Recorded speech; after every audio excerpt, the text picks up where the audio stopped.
Nação, tem uma coisa que eu e a Miriane a gente conversa muito, é sobre os tempos de contrato que o Flamengo oferece aos seus jogadores e os valores salariais que o Flamengo propõe aos mesmos. Quase sempre isso dificulta uma saída, uma negociação de um atleta. Por exemplo, o caso do Marinho. O Marinho custou a sair do Flamengo e quando saiu, o Flamengo teve que pagar os ordenados do Marinho até o fim do contrato, porque o salário do Marinho era muito alto, com um tempo de contrato longo e clube nenhum, mesmo que interessado no atleta, conseguiria tirá-lo do Flamengo. Hoje, Carlitos Tevez, lembra dele? Jogou no Corinthians, na Juventus, no Manchester United, no Boca Juniors. Pois é, ele deu uma entrevista à TIC Sports, um canal de esportes lá da Argentina. E hoje, como técnico do Independiente de Avellaneda, ele disse que pediu a contratação do Guilherme Varela, um dos nossos 3 laterais direitos. Mas ele disse que é praticamente impossível tirá-lo do Flamengo. O contrato que Varela tem com o Flamengo não dá margem para que outro clube ofereça algo para o lateral direito.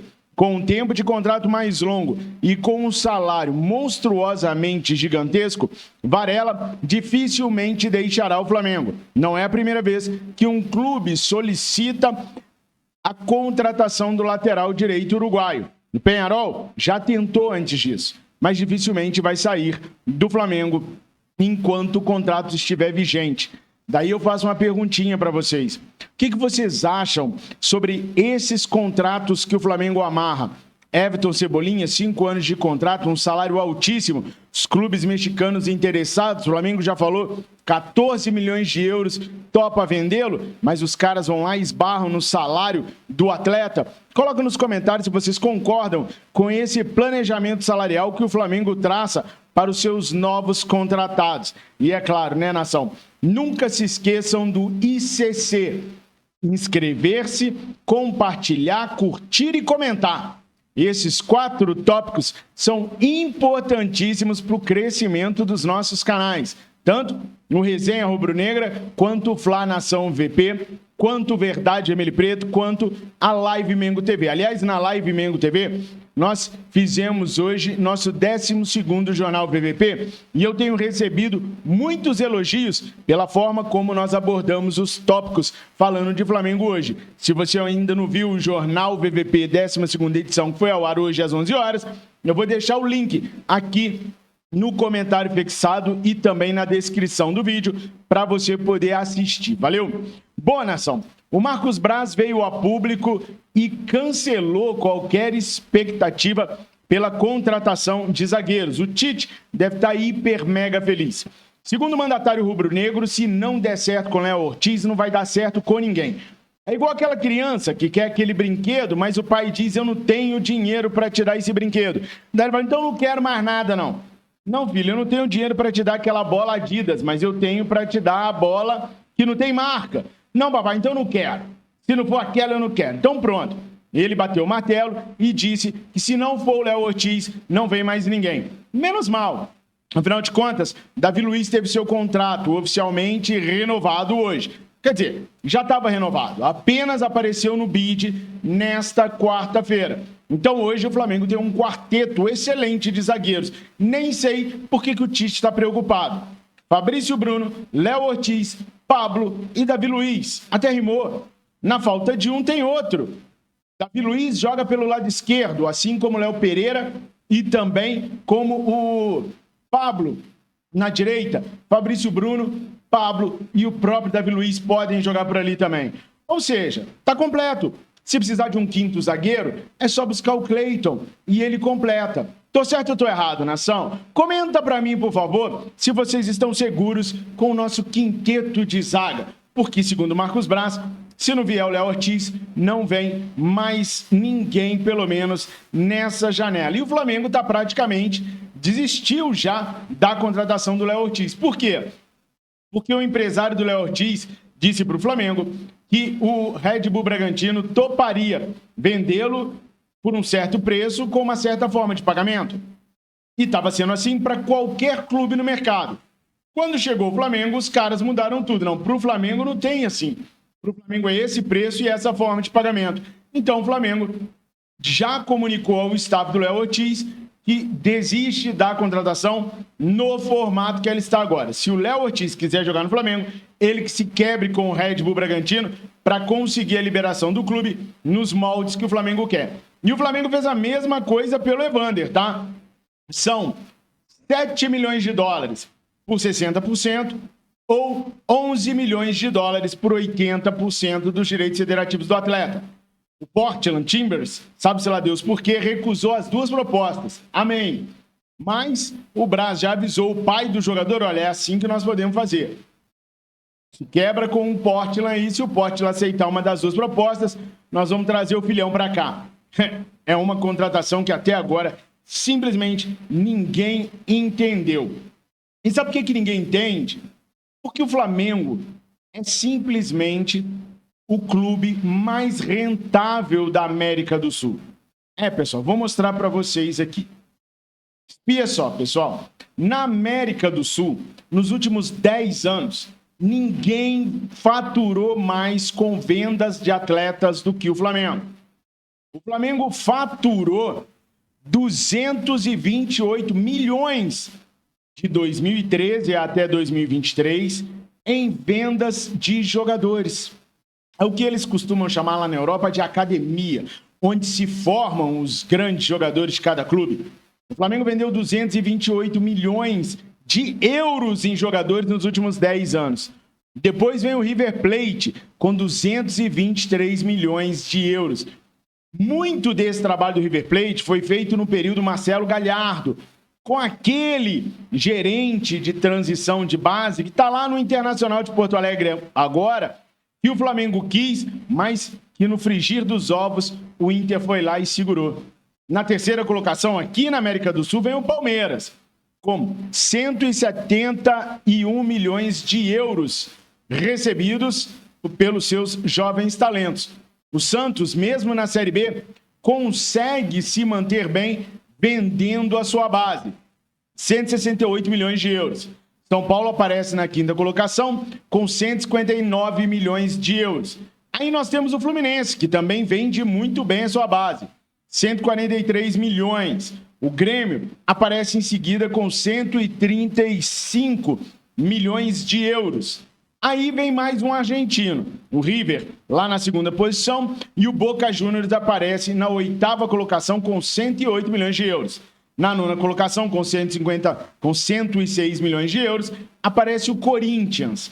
Depois, na décima, vem o Vélez Sarsfield, com 104 milhões de euros em vendas de jogadores da base. Olha os viceinos aí, gente, na 11ª colocação, com 103 milhões de euros em vendas de jogadores da base. Daí, nós temos o Atlético do Paraná, na 12ª colocação, com 85 milhões. E fechando essa lista dos 13 mais, o Racing, com 82 milhões de euros em vendas de atleta. A distância é muito grande do Flamengo para o Palmeiras, por exemplo, que se classificarmos apenas como clube brasileiro, entre os clubes brasileiros, aparece com 170 e poucos milhões de euros aí. Se a gente for comparar com clubes do Uruguai, aí é que fica ruim demais para os caras. O Peñarol é o clube que mais vendeu jogadores nos últimos 10 anos lá no Uruguai e vendeu apenas 58 milhões de euros. Isso diz muito do mercado sul-americano, tá, pessoal? A gente cobra muito o Flamengo de buscar jogadores aqui no mercado sul-americano. Mas os clubes aqui da América do Sul vendem muito pouco. Será? Não. Neca de Tibiriba. O River Plate vendeu, nesses 223 milhões aí, cerca de 30 jogadores. O Peñarol do Uruguai, que eu estou contando para vocês, que vendeu 58 milhões de euros em jogadores nos últimos 10 anos, vendeu 25 jogadores. Ou seja, foram 25 jogadores vendidos pelo Peñarol do Uruguai pelo valor bem pequeno. Porque no total os caras pegaram em 10 anos 58 milhões de euros. Ou seja, quando nós cobramos do Flamengo para olhar para o mercado sul-americano, nós não estamos errados. O scout do Flamengo pode achar grandes valores aqui na América do Sul. E não é só lá na Argentina, em clubes como River Plate e Boca Juniors, que a gente vê que vende muito bem seus jogadores, não. Há outros clubes, Rosário Central na própria Argentina, mas há o Peñarol no Uruguai, o Liverpool do Uruguai é considerado o Santos aqui do Brasil. Vira e mexe aparecem grandes talentos lá. Nós temos um deles, Arrascaeta. Só que nós tiramos o Arrascaeta do Cruzeiro, não lá do Liverpool do Uruguai. Então, o Flamengo tem um poderio muito grande financeiro, muito, por conta da venda da sua base. E essa foi uma outra discussão que nós tivemos no jornal, cujo a preocupação da Miriane com a venda do Matheus Gonçalves acontecendo ainda no primeiro semestre. Por isso, ela gostaria muito de termos o Terans na equipe rubro-negra. Nada de Evander para a Miriane, Terans. Vocês concordam com a Mirinha? Entre Davi Terans e o Evander, vocês também iriam no Terans? Ele quer voltar para o Brasil, está lá no Pachuca do México, não se adaptou e quer voltar para o Brasil. Vocês trariam o Davi Terans? 29 anos, Evander, 25 anos. Agora é o seguinte, gente, isso daí olhando a América do Sul, né? Mamão, melzinho na chupeta. E se a gente olhar para o mundo todo? Como será que está a academia do Flamengo no mundo todo? Olha aí, agora mudou de patamar. Com 516 milhões de euros, o Benfica é o líder mundial de venda de atletas da base. Lá de Portugal. O Ajax da Holanda, 376 milhões em vendas nos últimos 10 anos. O Lyon da França, 370. O Real Madrid, com 364 milhões. Chelsea, na quinta posição, 347 milhões. Mônaco da França, 325 milhões. Mônaco, inclusive, vendeu Kylian Mbappé para o PSG e parece que esse ano, finalmente, ele vai desembarcar lá no Real Madrid. Na sétima colocação, o Sporting de Portugal, 306 milhões de euros. O Tottenham da Inglaterra, 256 milhões. Manchester City da Inglaterra, 253 milhões. Atalanta, 250 milhões. Salzburgo da Alemanha, 249 milhões. PSV Eindhoven da Holanda, 248 milhões. E olha aí, ó. Olha o poderoso chefão aí, ó. Olha o Mengão queridão com 228 milhões. 13º clube que mais gerou receitas nos últimos 10 anos no mundo inteiro com venda de jogadores. Últimos 10 anos, 2013 a 2023. Isso pega exatamente a reformulação financeira do Flamengo. Pega da primeira gestão do Eduardo Bandeira de Mello, quando ele foi lá e reformulou a base rubro-negra todinha. Quando ele contratou aquela empresa belga para reformular o nosso setor de base. E aí a gente conseguiu ter esse retorno maravilhoso com a base do Flamengo. Simplesmente a 13ª equipe que mais vendeu jogadores. Com esses números, pessoal, números tão bons, tanto números financeiros quanto de jogadores vendidos, afinal de contas, beira os 35 jogadores vendidos pelo Flamengo nesse período, muito pouco, em 10 anos, para o volume de dinheiro que nós conseguimos. Por que a gente não consegue ter o mesmo sucesso nas contratações? Por que vira e mexe aparece um Kennedy, um Marinho? Por que vira e mexe a gente tem dificuldades para contratar um Claudinho, um Wendel? Por que a gente não consegue tirar um Léo Ortiz do Red Bull Bragantino? Com tanto dinheiro e com tanto poderio, as coisas deveriam ser mais simples para o Flamengo, ainda que os nossos adversários dificultassem a nossa vida. E a pergunta que não quer calar dentro de mim é: por que com tantos jogadores vendidos, bem vendidos, e se criando o mundo afora, o Flamengo não consegue aproveitar ninguém dentro do Flamengo para fazer uma carreira longa pelo clube? Coloca aí nos comentários. Lembra sempre, ICCC. Inscrever, curtir, comentar e compartilhar. Se você fizer essas 4 etapas, vocês vão nos manter vivos aqui no YouTube por muitos e muitos anos. Tamo juntos, nação. Fiquem com Deus, que tenham todos vocês uma excelente quarta-feira. Eu amo vocês. Saudações, rubro-negra.